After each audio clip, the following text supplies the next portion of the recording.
The first football weekend of November featured salivating matchups, division foes facing off in key races, and a historical showdown of two of the game's best to ever play. Here are the Week 9 winners and losers. Winners: Tom Brady. He lost the first matchup against Aaron Rodgers in 2014, but he comfortably took the second, as the Patriots beat the Packers, 31-17. In a showdown that didn't quite live up to the hype. Still, it was a victory in which his connection with receiver Josh Gordon, 5 catches for 130 yards and 1 score, took the next step.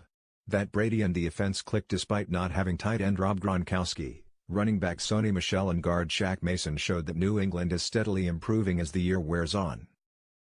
In fact, with the game tied at 17 after 3 quarters, Brady posted a perfect passer rating of 158.3 in the fourth quarter on 6 of 6 passing for 104 yards and 1 touchdown.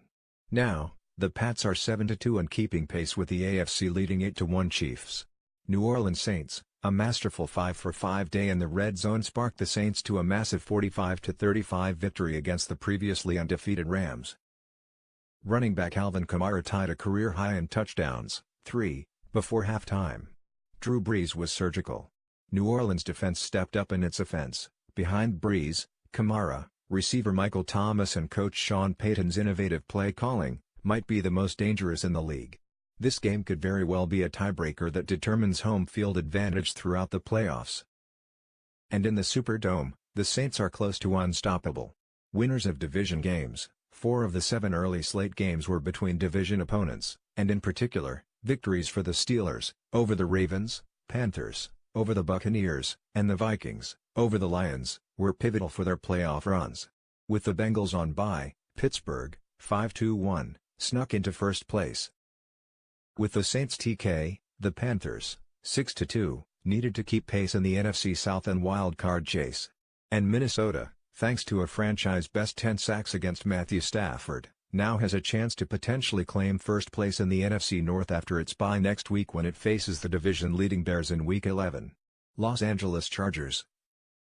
They lost 2 of their first 3 games, but have now won 5 in a row, after beating the Seahawks, 25-17, on the road, for their best start, 6-2, since 2006. Quarterback Philip Rivers is efficiently spreading the ball all over the field. Running back Melvin Gordon is carrying the load and the defense is improving with each week, even without defensive end Joey Bosa, who is nursing a foot injury. If it wasn't for the Chiefs and their blazing start to the year, more people would be talking about the Chargers. But make no mistake, they're a team to worry about down the stretch.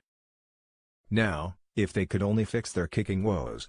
Losers: Baltimore Ravens. They've now lost 3 in a row in 4 of the last 5 after dropping their game against the Steelers, 23-16. An NFL Network report suggested coach John Harbaugh could be fired soon. Baltimore's deep passing game that helped it burst to a hot start this season disappeared, and its defense has yielded a steady stream of explosive plays over the past several weeks.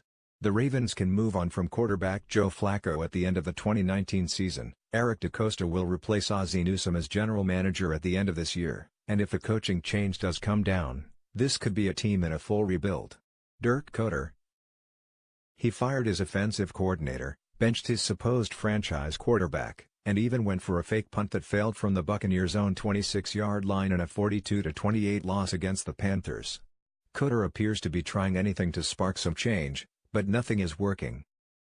Turnovers: the Bucs committed 2, didn't force any and have the league's worst margin at -15, continue to be an issue. Tampa fell to 3-5, and Koetter looks more and more like a head coach whose job is in danger. New York Jets. Speaking of coaches potentially in danger of losing their jobs, Todd Bowles' Jets looked lifeless again in a 13-6 loss against the Dolphins. In particular, it's New York's offense, and the stagnant development of rookie quarterback Sam Darnold, that's troubling. The Dolphins picked Darnold 4 times, one of which was returned for a TD, and prevented him from throwing a score. In the past 3 games, Darnold has thrown just 2 touchdowns versus 7 interceptions. His 14 interceptions are most in the NFL.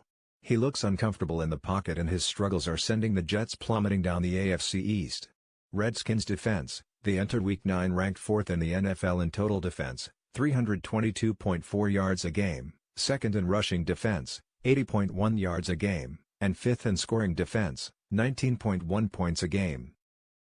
By early in the third quarter of its 38-14 loss against the Falcons, Washington allowed Atlanta to eclipse all three of those figures. The Falcons finished with 491 total yards and 154 rushing. Cornerback Josh Norman was exploited all game long, and Washington's D could be disastrous.